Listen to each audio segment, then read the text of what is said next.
What's up, everybody, and welcome back to Text and Download. I am super amped to bring this episode to you all because this is going to be an awesome topic, and if it does become canon, it's going to make things absolutely crazy for Ahsoka in the coming future and probably all of Star Wars. The topic for this video is going to be covering the Inquisitor from the last episode of Tales of the Jedi versus Ahsoka. So there will be heavy spoilers for that last episode. That's all I'm really going to be talking about, though, because I'm pretty much focusing on the Inquisitor themselves.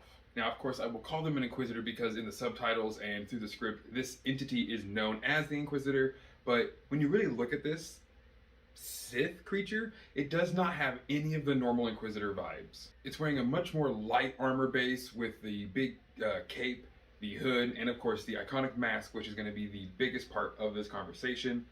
Light trousers and boots, but nothing too crazy. You wouldn't even know it's a modern day Inquisitor if it wasn't for the Imperial signet and of course the iconic spinning blade that a lot of Inquisitors use. Now, I loved this fight. This fight gave me really big vibes right from the Kenobi and Maul fight from the Dual Suns episode of Rebels. But with this one, of course, we have Ahsoka very quickly dispatching of the Inquisitor by straight up grabbing his lightsaber, turning it off, taking it from him, cutting off his head. Now, she does it in a much more stylish way than I put it here, but that's because I want you all to, of course, go and watch the episode. It's brilliant. But this is when things actually get really interesting. After the head hits the ground, very Jango Fett, Geonosian battlefield style, it immediately starts to dissolve like Obi-Wan, though. This one, though, instead of being an absolute kind of like into nothingness, almost has like embers and sparks coming out from the neck of the hood. So I don't know if this is a Sith version of moving on to the next world or becoming a Force ghost again, or maybe returning to the mask that it possesses, but there was definitely something really crazy and really awesome dark side vibes came from watching the hood deflate but the mask remain and stay completely intact. Now, we've seen possessed masks before. First time that these masks really came into play was in the Darth Vader comics when Palpatine gave Lord Vader from the Jedi Temple Darth Momin's mask. Darth Momin, this ancient Sith Lord, had done the same thing and possessed the mask, which is seeming to be one of the best ways for a Sith to kind of gain immortality and have their ghost remain forever. Vader used that to his own whim, placing the mask on unwilling servants to force Momin to take them over so that Momin could help him build Vader's castle.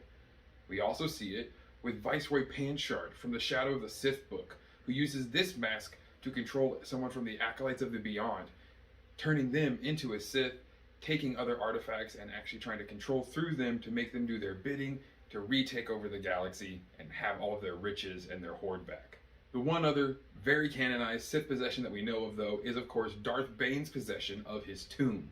Now, whereas Jedi seem to have the ability to become Force ghosts, which can freely move throughout the galaxy, Sith, that we know of, only seem to have the ability to lock themselves to an object, a place, maybe even a person, or an event or time, a battle or an anniversary of a great death. That's the only time Sith really have the ability to use the dark side of the power to come back as Sith specters or ghosts, wraiths, much more violent, of course, as they're always going to be trying to take a body or take somebody's mind to do their bidding and come back to the flesh. That's always, of course, the end goal for a Sith is immortality. Just like we see with Viceroy Panchard's mask, where it itself has to be destroyed. I believe this mask is the same thing.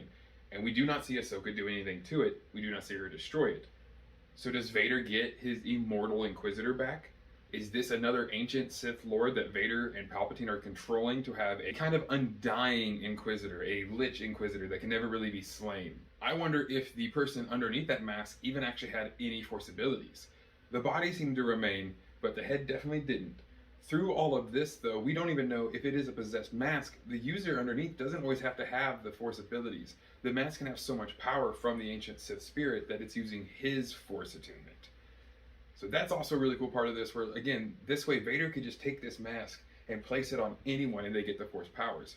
Or, if it's left on this planet, someone could accidentally grab it, put it on, and we could have a future enemy for Ahsoka in the Ahsoka series itself, or further down the line. The next great Sith is a Sith from the past, just like in the Shadow of the Sith book. Now, of course, where do all these masks come from? Some of them would have to be hunted down from a Sith temple or a great Sith ship maybe crashed on a derelict planet. Most of them, though, honestly, at this time, would probably have been taken from the Jedi Temple by Palpatine and Vader as they constantly just rummaged around after kicking everyone out. I know I am super stoked to see where this is going to take us, and I honestly hope the mask gets thrown to the wild. Not that I don't like the idea of Vader having an immortal Inquisitor, but I would much rather this Sith just kind of be taken out into the Netherverse and becoming an issue for people later on.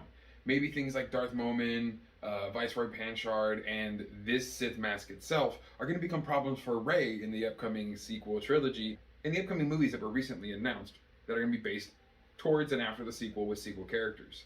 There has to be a Sith if there's going to be Jedi. That's the ultimate balance of the Force, if you ask me. So, of course, let me know what you guys think down below. Comment, like, share, and subscribe. All the fun, usual stuff. Thank you so much for watching, and as always, may the Force serve you well.